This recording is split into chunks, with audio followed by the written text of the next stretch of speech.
Welcome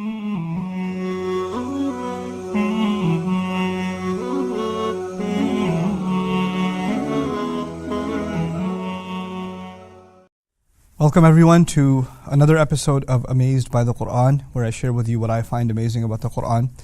Today is a literary feature of the Quran that is, to me, quite baffling actually, because you have surahs of the Quran that are revealed at different times. They're far apart from each other, even in terms of location. The two surahs I want to compare with you is Sad, which is in the 30s, and Qaf, which is surah number 50. So they're just decently apart from each other.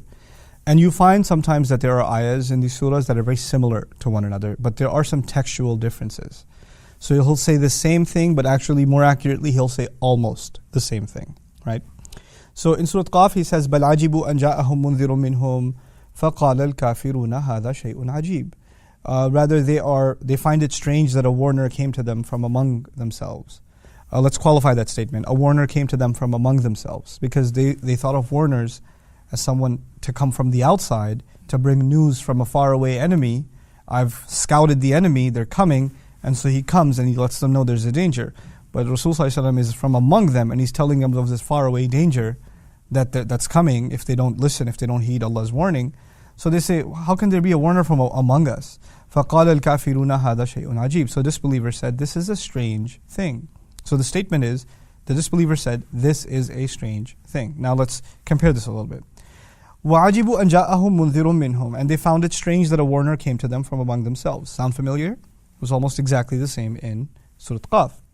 قَالَ الْكَافِرُونَ هَذَا سَاحِرٌ كَذَّابٌ. Disbelievers said, this is a magician and a perpetual liar. Now that's new. That was not in Qaf, right? أَجَعَلَ الْآلِهَةَ إِلَهًا وَاحِدًا. Did he take all of our gods and turn them into just one? Also not something we found in the previous. إِنَّ هَذَا لَشَيْءٌ عُجَابٌ. That certainly is a pretty strange thing. That we found before. So there are the beginning and ending elements. They found it strange that a warner came to them, is there in both. And disbelievers saying that this is something strange is found in both, right? But let's count. In the first case, they found it strange that a warner came. Fine. In the second case, they also found it strange that a warner came, but additionally, they said this is a magician. Now you would think magician is an insult to the Prophet ﷺ, but actually, if you analyze it, it's a compliment. It's an acknowledgement that what he has to say cannot be explained away through common sense. There is something mysterious, something inexplicable, something in the unseen, something unseen to the naked eye that's going on here. And when you talk about something that is beyond reason to you, you cannot make common sense of it, you call it what?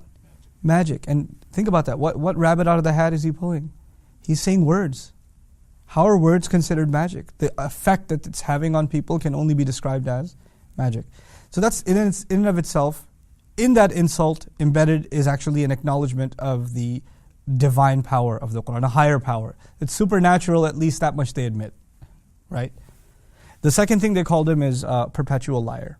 Kadhab. Kadhab means someone who lies over and over and over again. Like a khabbaz is someone who makes bread over and over again. Or a wahhab is someone who gives gifts over and over again. So he makes lies over and over again. They found that very strange. Why? And by the way, in that insult, embedded in it is also a compliment. Why? Because a liar tries to sell you a lie. You don't buy it. Now you know he's a liar. He knows he can't sell it to you again, so he finds a new customer. And he goes and lies to them. If he gets called out over there, he's not going to come back to the two of you. He's going to go find a third sucker. That's what a liar does. But this man, we're accusing him of being a liar. But he comes back and he tells us the same thing again. And we call him a liar. And he comes back and he tells us the same thing again. We've never seen a liar like this. Liars, once you call them out, leave you alone. How is he a continual, perpetual liar? And it's not even, by the way, when one lie gets caught, what does a liar do? Goes on to a new lie. When that one gets caught, he goes on to a new lie. But this liar, we don't understand, he's sticking to the same quote-unquote lie. He's not changing his story at all. The commitment of the Prophet ﷺ, the consistency of his message ﷺ, his relentlessness, and his unwillingness to give up on these people is captured in their insult, kadhab. Yes, from their point of view, it is an insult. But deep inside it is actually something about the Prophet ﷺ. Anyway, Then the next, so they called him magician, they called him continual liar or repeated liar. Third, أَجَعَلَ الْآلِهَ إِلَهًا وَاحِدًا. Did he take all of our gods and make them into one? All this entire mythology is no good? How are you going to get rid of all that? Just one? How are you going to survive with just one? They found it strange. Now, if you compare, there are three things additional that they found strange to the previous text, yes? Because in the previous text, they thought a warner came and that's weird. This one, they thought a warner has come, it's weird. But additionally, he's a magician. Additionally, a liar. And thirdly, he took all of our gods and made them into one. Now keep in mind, three. Okay, go back. Disbeliever said, هَذَا شَيْءٌ عَجِيب. This is a strange thing. That's what they said. In this ayah, it says, إِنَّ هَذَا لَشَيْءٌ عُجَابٌ. Now, pay attention to this. First of all, this ayah says, no doubt about it. The first ayah said, this is a strange thing. This one's saying, no doubt about it. This is a strange thing. There's one additional layer of emphasis. In what words? No doubt. Inna. Okay. Inna hada la shay. No doubt, truly this is a strange thing.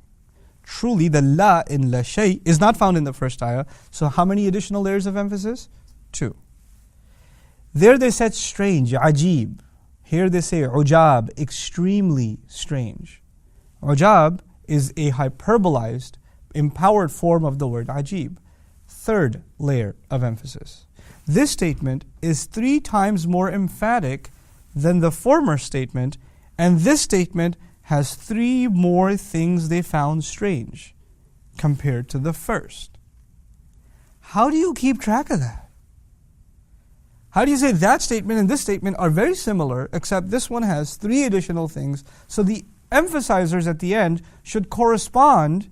And how do you say something and keep in mind, wait, a few months ago I said this, and therefore I should emphasize 3 more times here compared. And all of this in speech.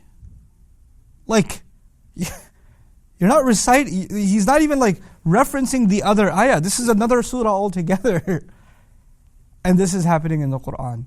Things are said, and things are said slightly differently. And if you analyze the language, you're just left baffled. Like, how does the Qur'an keep up with this level of accuracy, this level of consideration?